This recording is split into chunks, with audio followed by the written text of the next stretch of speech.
Hoje é dia de Big Play, o programa de NFL que traz pra você as principais notícias da semana, mesmo quando não tem tanta notícia assim. Hoje eu vim nada clubista aqui de Green Bay Packers para poder fazer uma atrocidade no top 10 de quarterbacks que eu vou lançar aqui mais tarde. Além disso, vou falar sobre o Stefon Diggs possivelmente envolvido com coisa errada, tem informação nova sobre os ingressos da NFL no Brasil e muito mais. Mas bora pra vinheta e fica aqui que hoje tem surpresa pra você.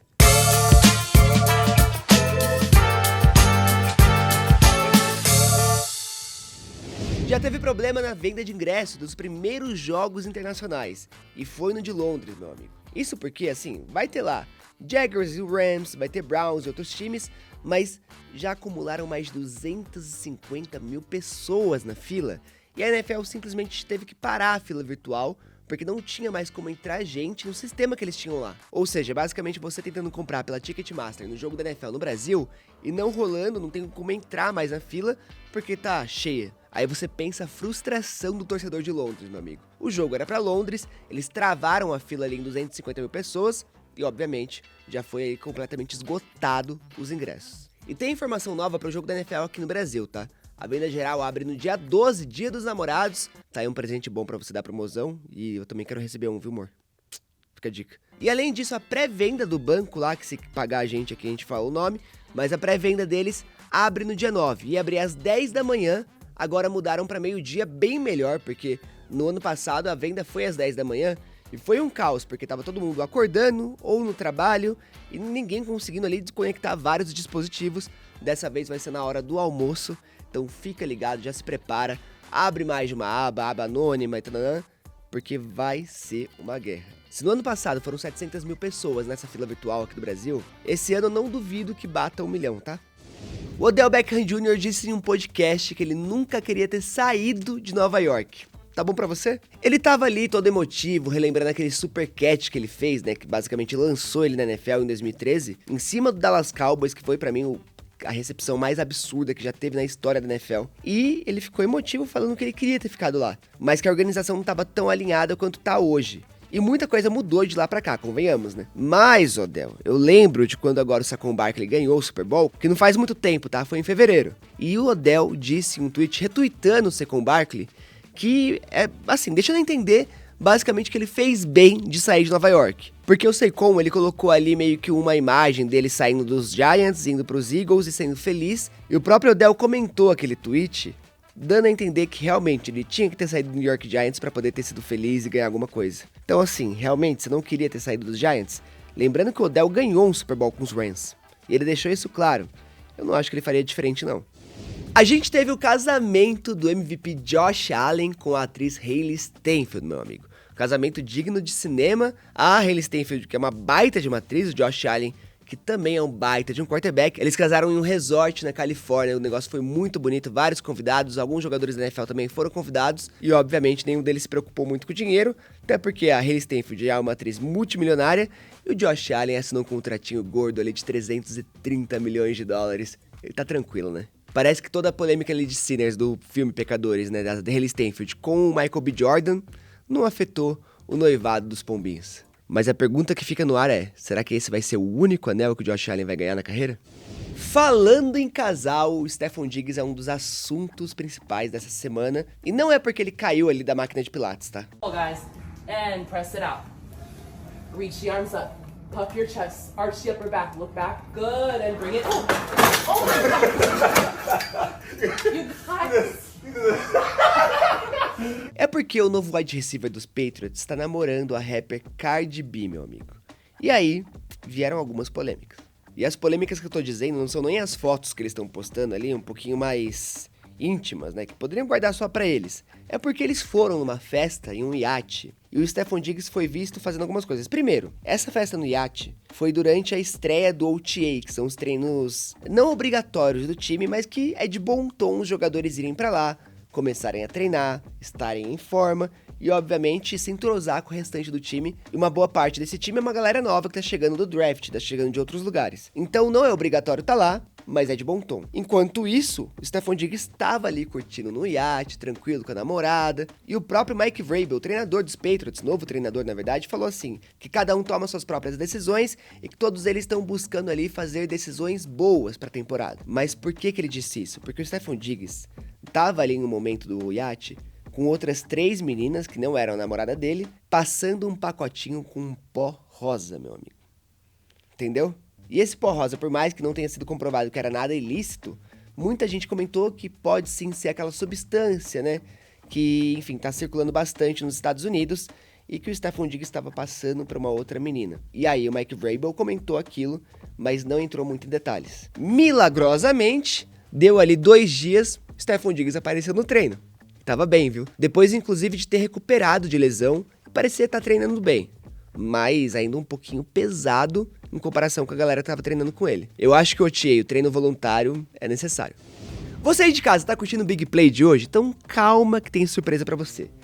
Esses bonés não estão aqui à toa, tanto dos Chiefs quanto do Philadelphia Eagles, e eu vou dar um deles pra quem comentar mais nesse vídeo aqui até a próxima quinta-feira. Então quem tiver mais comentário vai poder escolher um boné dos Chiefs ou um boné do Philadelphia Eagles, demorou? E obviamente não esquece de dar joinha aqui nesse vídeo para poder entregar para mais gente, se inscrever no canal do Endzone Brasil e ativar o sininho para saber sempre quando sair um vídeo novo, fechou? Mas é sério, comenta muito que aí vocês ganham um desse. Vão começar as finais da NBA e esse OKC contra os Pacers me passa ali uma vibe de Jaguars e Panthers no Super Bowl. Tudo bem, é um jogo bom, que a gente vai ter ali o Tyrese contra o Shai jogando muito. O OKC já era favorito desde o começo da temporada, mas, assim, vai ser meio que uma briga de ataque contra a defesa, ataque dos Pacers, que vem sempre muito bem, contra a defesa de OKC, que consegue segurar ali 3,4 pontos a cada 100 posses de bola.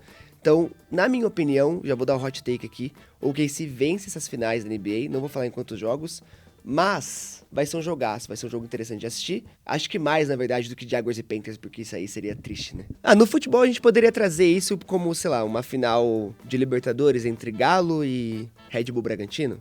Acho que é justo, né? O Bragantino seria o Pacers, que ninguém esperava chegar lá e chegou com um bom ataque, e o Galo que sempre tá como favorito, mas ninguém bota tanta fé assim, e chega. E falando de futebol, vou deixar aqui só um comentário, na verdade, que eu assisti o Baila Vini, documentário do Vinícius Júnior lá no Real Madrid, e a parede do cara, na casa do cara de Madrid, é repleta de camisas de jogadores da NFL. Ele ganha várias dessas camisas dos próprios jogadores assinadas, mas eu fiquei impressionado. Tem camisa do TJ Watt, do Saquon Barkley, tem muita camisa animal. Ô Vini, manda uma pra nós aí, papo reto. E o Vini, inclusive, que é amigaço do Justin Jefferson, tá? Quando o Justin Jefferson veio pro Brasil aqui fazer coisa com a NFL Brasil, até fez uma entrevista comigo, ele tinha a opção de ficar no hotel, mas falou, vou ficar na casa do Vini Júnior. Ficou na casa do Vini Júnior, no Rio de Janeiro, curtindo churrasco, rolê dentro da casa, que tem uma balada dentro da casa que eu fiquei sabendo, e não chamaram a gente pro churrasco, então fica aí.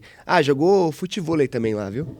Aprendeu a jogar futevôlei e o Vini Júnior colocou capacete e equipamento dos Vikings. Foi bem legal.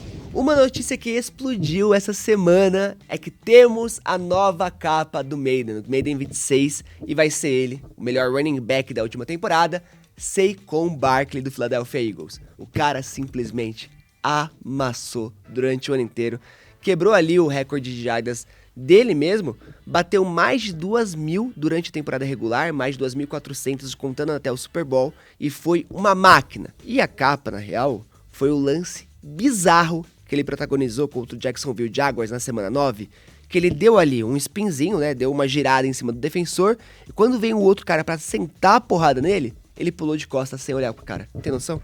Mas aí, obviamente, como tinha só uma câmera gravando aquele lance, eles não tinham como usar aquilo na capa do Madden. E aí reproduziram isso em estúdio, com o ator representando o jogador do Jacksonville Jaguars e o próprio Saquon Barkley dando um baita de um pulo para conseguir fazer esse mesmo movimento, aquele hurdle, né, que chama, o pulo por cima do defensor, só que de costas. Só que aí tem uns detalhes, tá, que a gente tem que deixar claro. Ele fez isso em jogo sem nada, sem nenhuma ajuda, obviamente, estava no meio do campo, só que no estúdio ele estava ali preso por 2 cabos de aço, porque não tinha como reproduzir aquilo sem velocidade, cara. E aí treinaram com ele várias vezes, fizeram aquelas puxadas, né, pra, enfim, que ele conseguir fazer o movimento certinho, e na hora do vamos ver, tem um mistério. Porque a EA não divulgou um vídeo com ele com os cabos de aço.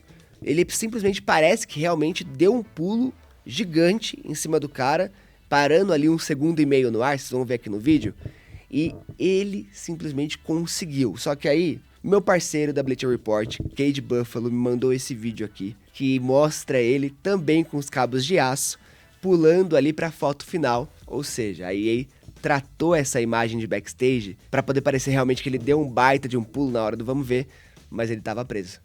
Top 10 quarterbacks da NFL nessa temporada, eu falei que ia ser polêmico esse, mas eu particularmente tô gostando desse meu top 10 porque é bem justo, tá? E se você não concorda, comenta aqui embaixo, não esquece. Mas eu vou começar do 10º até o primeiro, e lembrando que é pelo histórico e pelo que eles podem fazer nessa temporada agora. Meu 10º quarterback vai ser ele, Justin Herbert, do Los Angeles Chargers. Aí, por que Justin Herbert? Porque é um cara que a gente sabe que é muito bom, vale estar no top 10, só que ainda não tem aquele tempero para poder fazer o time ganhar por conta dele só.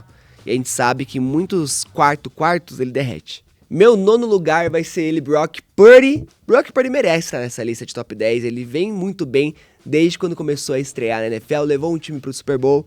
Obviamente a gente sabe que ele é um quarterback que está inserido em um bom sistema, mas é um QB que agora renovou o contrato merecidamente, mas ainda tem muito para provar. E meu medo é que ele vai estar um pouquinho na fogueira esse ano agora, com contrato novo, e agora a pressão vai estar em cima dele. Fica ligado. Meu 8º quarterback dessa lista agora vai ser o Jayden Daniels. Cara, eu tô hypadaço com ele, esquece. O Washington Commanders pra mim volta pros playoffs por conta dele, ele joga muito futebol americano, sabe sair bem de pressão, sabe acertar passe longo, tem uma precisão absurda e tem muito molho. Meu 7º quarterback não tem molho, mas tem muito futebol americano, que é o Jared Goff. Ele saiu dos Rams, cara, meio que chutado, teve boas atuações nos Rams, porque jogou Super Bowl, fez aquele jogo épico contra os Chiefs, mas aí quando ele chegou no Detroit Lions, parece que ele se encontrou. Tirando a primeira temporada, que a gente esquece que ela foi horrível. Mas as temporadas seguintes dele foram muito boas, e esse último ano, mano, deu pra ver o quanto que ele é um quarterback consistente, que ajuda o time e que faz todo mundo ao redor dele jogar. Pra mim, vale muito tá no 7º lugar. Só não tá acima porque tem gente melhor que ele. E essa gente melhor que ele, eu vou colocar em 6º, é o Jalen Hurts, atual campeão do Super Bowl pelo Philadelphia Eagles. E cara, o Hurts é um quarterback que corre muito bem com a bola, marca muito touchdown terrestre, decide a partida e não tem medo de arriscar. Ele é um cara que não tem medo de arriscar, tudo bem? Tem um ataque muito bem estruturado em volta dele, tem um baita de um técnico? Tem, só que ele sim aprendeu a superar toda a adversidade e conseguir ir bem demais na NFL, criando uma identidade própria e conseguindo conquistar vitórias em jogos extremamente acirrados e importantes. Tem muito culhão, cara, muito. Aí a partir do 5º desse top 10 já entra ali o quarterback de elite, porque pra mim desse 5º pra cima é só elite. Pra mim o 5º colocado desse top 10 é o Matt Stafford do Los Angeles Rams, um quarterback fora de série. Ele já ganhou o Super Bowl, ele saiu dos Lions pra ir pros Rams, e nos Lions ele já jogava muito bem, mesmo sem ter ninguém, e ele mandou bem demais desde que chegou nos Rams, e mostrou, acho que o prime do futebol americano dele, cara. Ele ganhou ali algumas peças importantes, tanto o Cooper Kupp antigamente, quanto o Puka Nacua, que ainda tá lá, mas é um cara que aprendeu a fazer todo mundo ao redor dele jogar, e jogar muito bem, extrair o melhor da equipe, e, cara, pra mim, de verdade, aquele passe de Ronaldinho que ele faz, que só ele faz muito bem, o Aaron Rodgers tentou algumas vezes, foi interceptado. Agora, ele olha pra um lado, joga a bola pro outro e esquece, pai. Ele mata a defesa inteira, ele é muito bom, é muito bola, merece top 5. O 4º do top 10 vai ter que ser ele, o Joe... tá frio, já vamos fazer o Joe Burrow, absurdo, o cara é gelado, o cara sabe decidir partida. Tudo bem que a defesa dele não ajuda muito ele a vencer jogos, porque eles sempre derretem, mas nessa última temporada, cara, ficou muito claro o quanto ele consegue decidir. Ele e o Ja'Marr Chase, né, que é uma baita peça que ele tem no ataque, mas o Joe Burrow é um cara decisivo, joga muita bola, não sente pressão e ainda é bonito. É sacanagem. O 3º colocado vai ser ele, o nosso mais novo noivinho, Josh Allen. Com a Hailey Steinfeld agora tá mais feliz, tá com um contrato de 330 milhões de dólares. O cara não tem mais motivo pra errar durante uma partida de playoff, tá bom? Ele que tem ali o karma do Patrick Mahomes jogando contra ele todas as vezes, em playoff fazendo ele perder, mesmo no frio, mesmo em casa. Mas é o 3º quarterback desse top tier aqui. O cara joga muita bola, ele decide as partidas mesmo sozinho. Quando o time não tá jogando, ele pega a responsabilidade e ele mesmo resolve, como a gente já viu algumas vezes. E é um quarterback que parece um linebacker, porque ele é gigantesco. e consegue sim chamar a responsa e vencer partidas. O problema é que para poder chegar num Super Bowl e vencer o Super Bowl, ele precisa do time inteiro. E esse time dos Bills ainda tá sendo construído a passos lentos, né? A gente sabe. E aí meu segundo colocado, que é o meu favorito do momento, mas ele é meu segundo colocado para poder ser justo, é o Lamar Jackson. Ele corre muito bem com a bola, a gente já sabe. Ele aprendeu a lançar cada vez melhor. Essa última temporada ele tava um apelão, tá? Que é passe longo e preciso. Ele mesmo com um time não tão estruturado, né? Agora tudo bem, que os Ravens estão bem, o ataque tá muito bom, mas mesmo lá atrás com um time não tão estruturado, ele tava vencendo MVP, chegando nos playoffs, e o cara joga muito futebol americano e não sente pressão, tá? Ele não sente pressão, ele é um quarterback frio, gelado. Pra mim, ele sente a mesma pressão que o Mahomes, que é basicamente chegar ali num jogo decisivo, a galera tá pressionando ele, tá dando tudo errado, e ele não se afoba, ele consegue manter o plano de jogo e ainda tirar muito coelho da cartola. E aí, em primeiro tem que estar ele, né? Pera aí, deixa eu pôr o bonezinho do draft. Vou colocar aqui pra vocês. Já sabe, né? Patrick Mahomes, meu amigo. Não tem como não colocar o Patrick Mahomes em primeiro nesse top 10 quarterbacks da NFL agora. Tudo bem que é meio que um ultraje deixar o Jordan Love de fora do top 10, eu tava vestido de Packers, e aí entra a minha licença poética, mas colocar esse bonezinho dos Chiefs aqui, até porque eu sou quase torcedor dos Chiefs, eu não sou, mas eu sou quase porque eu vi 2 Super Bowls deles, vitórias ali em loco, então eu tenho essa também licença poética, mas, cara, o Patrick Mahomes, ele é um quarterback que, mesmo não estando no prime dele nos últimos 2 anos da NFL, né, no melhor fase dele nos últimos 2 anos da NFL, ele é um cara que consegue ver jogadas onde não tem. Ele realmente tira coelhos da cartola, mas assim, ele cria jogadas de uma forma que você não imaginava que um quarterback comum faria. Até porque ele tem uma base ali do beisebol, ele consegue lançar de uma forma diferente, mas ele arrisca de uma forma que, beleza, muitas vezes dá errado, tá? Nesses últimos anos, algumas vezes deu errado. A gente viu contra Raiders, contra outros times. Só que a maioria das vezes ele acerta passes e a gente fica, nossa, meu Deus, Patrick Mahomes, ou se outro cara fizesse a mesma coisa que o Mahomes, a gente não falaria tanto, mas porque o Mahomes ele tira coelhos da cartola que você não imaginava que tinha como sair um passe dali ou uma corrida dali, e ele simplesmente é gelado em todas as partidas, seja na semana 1 ou no Super Bowl. Aí, obviamente, às vezes a gente vê um time colapsando, como foi no Super Bowl contra os Eagles, onde ele não tinha OL, onde os recebedores não estavam fazendo rotas boas, e ele também estava muito mal. Vale pontuar aqui, não era uma culpa do time inteiro e dele não, tá? Não tô passando pano. Mas ele é um cara que, historicamente, ele é o Baby Goat da NFL, vamos combinar, porque mais um título ele empata com Montana, e eu acho que isso deve acontecer nos próximos 3 anos. E outro, cara, assim, primeiro, que ele não vai passar Tom Brady, tá? Ponto. E na briga direta entre os dois, o Brady ganhou, o Brady é o GOAT, Deus, acabou. Só que ele é a nova geração da NFL, é o novo Brady da NFL, e ele vai sim ainda ganhar pelo menos mais uns 2 títulos, e mostrar pra galera que a dinastia não acabou. Assim, eu não sei se eu queria muito isso, porque eu queria ver os Packers ganhando alguma coisa, porque eu não vejo desde 2010, mas é lindo ver o Mahomes jogar, cara. É lindo ver ele jogar, é lindo ver a forma que ele consegue fazer todo mundo em volta dele jogar muito bem. Enfim, né? O cara é tipo Thanos. Ele, ó, inevitável. Uma declaração de amor para Patrick Mahomes. Por favor, me dê uma entrevista quando chegar no Brasil. Mas e aí, agora eu quero saber o que você mudaria nessa lista de quarterbacks, nesse top 10. Se colocaria o Mahomes em outra posição ou deixaria ele em primeiro também. E pra você que acompanhou a gente até agora, não esquecem, quem comentar mais ganha um desses bonés ou dos Chiefs ou do Philadelphia Eagles. E o nosso quarto Big Play vai ficando por aqui.